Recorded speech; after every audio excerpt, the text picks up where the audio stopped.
नमस्कार मित्रांनो, DDM news चॅनलमध्ये आपले सर्वांचे स्वागत आहे।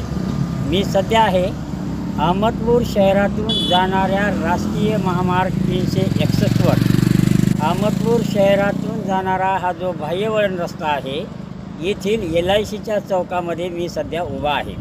अहमदपूर शहरात प्रवेश करण्यासाठीचा हा अंतर्गत रस्ता आहे, जिथे हा माझ्या डाव्या हाताला हा अहमदपूर शहरामध्ये प्रवेश करणारा रस्ता आहे। तर माझ्या उजव्या हाताला आहे लातूरकडून नांदेडकडे जाणारा हा राष्ट्रीय महामार्गातील मुख्य चौक। या ठिकाणाहून वाहने जात असताना या चौकामध्ये नेहमीच भरधाव जाणाऱ्या वाहनामुळे अपघात होत आहेत। या अपघाताची शृंखला काही खंडित व्हायला तयार नाही, कारण या ठिकाणी काही त्रुटी राहिलेल्या आहेत।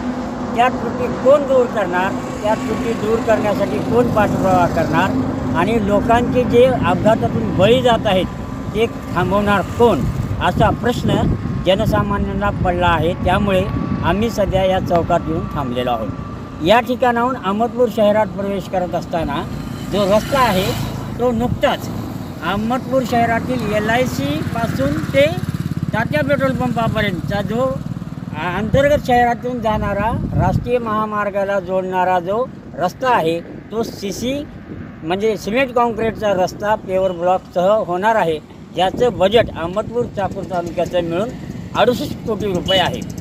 या विकास कामाबद्दल ज्या पुण्या लोकप्रतिनिधींनी विशेषतः गणेश हाके यांनी पत्रकार परिषद घेऊन परवाच आपणाला ही माहिती दिलेली आहे। त्यांचं आणि रस्ते वाहतूक मंत्री नितीन गडकरी साहेबांचं यांचं आम्ही DDM न्यूज चॅनलच्या वतीने खूप खूप अभिनंदन करतो की त्यांनी या विकास कामाला चालना दिलेली आहे। या विकास कामाबरोबरच जी एक काळी किनार आहे अपघात वारंवार घडण्याची, त्याला कोण थांबवणार आणि या चौकात नेमकं का अपघात होत आहे, या पाठीमागच्या कारणांचा शोध कोण घेणार आणि जाणारे नाहक बळी कोण वाचवणार, असा प्रश्न जनसामान्यांमध्ये निर्माण झालेला आहे।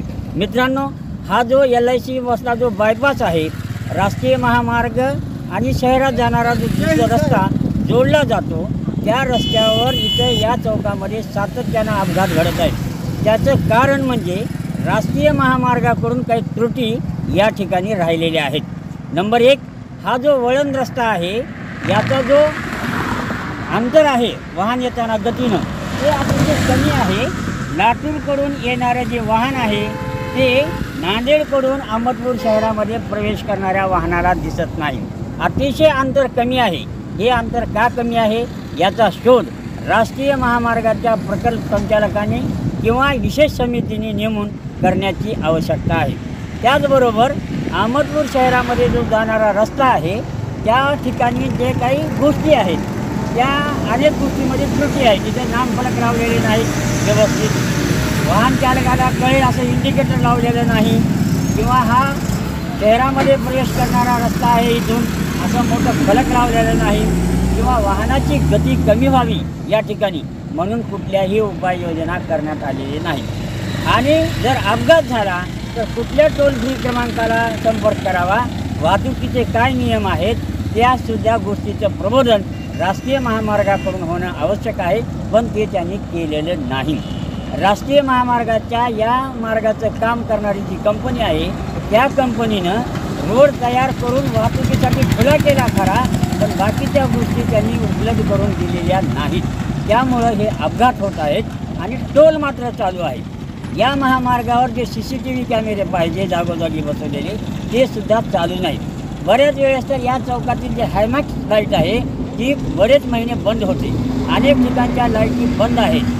इंडिकेटर्स विशेष त्या सूचना देणाऱ्या गोष्टी या चौकामध्ये केलेले नाहीत। याचा पाठपुरावा कोणते राजकीय नेते करणार, कोणत्या सामाजिक संघटना करणार, याचा प्रश्न जनतेमधून विचारला जात आहे। यासाठी आम्ही DDM चॅनल न्यूजच्या वतीने नम्र निवेदन करणार आहोत की या अपघाताची शृंखला थांबवण्यासाठी येथील राजकीय नेते, सामाजिक कार्यकर्ते, सामाजिक संघटना यांनी पुढाकार घेऊन अहमदपूर शहरातून जाणाऱ्या राष्ट्रीय महामार्ग 361 वर होणाऱ्या LIC आणि तात्या पेट्रोल पंपातील चौकामध्ये जे अपघात वारंवार घडत आहेत आणि नाहक लोकांचे बळी जात आहेत, ते थांबवण्यासाठी कोणीतरी पुढाकार घ्यावा अशी विनंती आम्ही DDM चॅनलच्या निमित्तानं करणार आहोत.